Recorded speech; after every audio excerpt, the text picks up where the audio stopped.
আজকে আমি গিয়েছিলাম খুলনার ভিতর ওয়ান অফ দি বেস্ট রেস্টুরেন্টে, যেখানে প্রতিটা কর্নারই ছিল অনেক সুন্দর অ্যাস্থেটিক এবং ফটো জার্নি। সেই সাথে তাদের একটা রুপটপও ছিল, যেটা দেখতে আরো বেশি সুন্দর লাগতেছিল। খুলনার ভিতর এমন সাজানো গোছানো রুপটপ রেস্টুরেন্ট কিন্তু খুবই কমই আছে। তো এই রেস্টুরেন্টটি কোথায়, আপনি এখানে কিভাবে যাবেন, তাদের এইখানে খাবারের স্বাদ কেমন ছিল, তার পুরো বিস্তারিত নিয়ে থাকছে আজকের ভিডিওটি। হ্যালো গুড পিপল, আমি বাপ্পি স্বাগতম করছি আমার নতুন আরো একটা ভিডিওতে।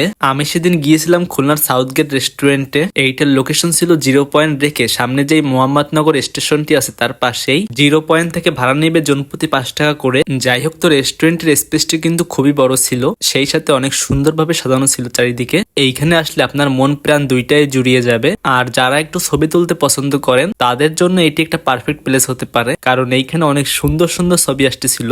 রেস্টুরেন্টের ভিতরে অনেকগুলো কেবিন ছিল। আপনারা যারা প্রিয়জন নিয়ে স্পেশাল ভাবে সময় কাটাতে চান তাদের জন্য এই কেবিন গুলো একদম পারফেক্ট হতে পারে। তাছাড়া এই রেস্টুরেন্টটি ছিল একদম নিরিবিলি এবং খোলামেলা পরিবেশে। বাইরে থেকে একটা গ্রামীণ ভাইস আসতেছিল। আমার কাছে তো রেস্টুরেন্টের ডেকোরেশনটি খুবই ভালো লেগেছে।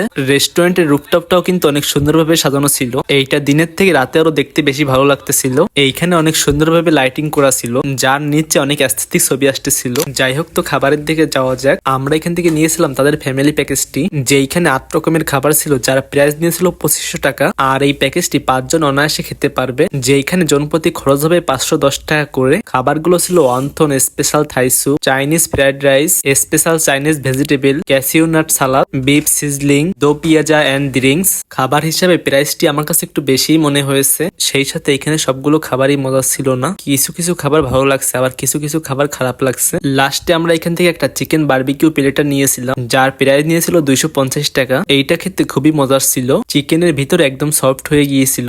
নান দিয়ে খেতে এটি আরো বেশি মজা লাগতেছিল। তো আপনারা যদি কখনো এখানে আসেন তাহলে এটি মাস্ট বি ট্রাই করে দেখবেন, আপনাদের কাছেও এটি ভালো লাগবে। তো এই ছিল আজকের ভিডিওটি ভালো লাগলে একটি লাইক করবেন এবং ফলো দিয়ে সাথেই থাকবেন। Thanks for watching my video.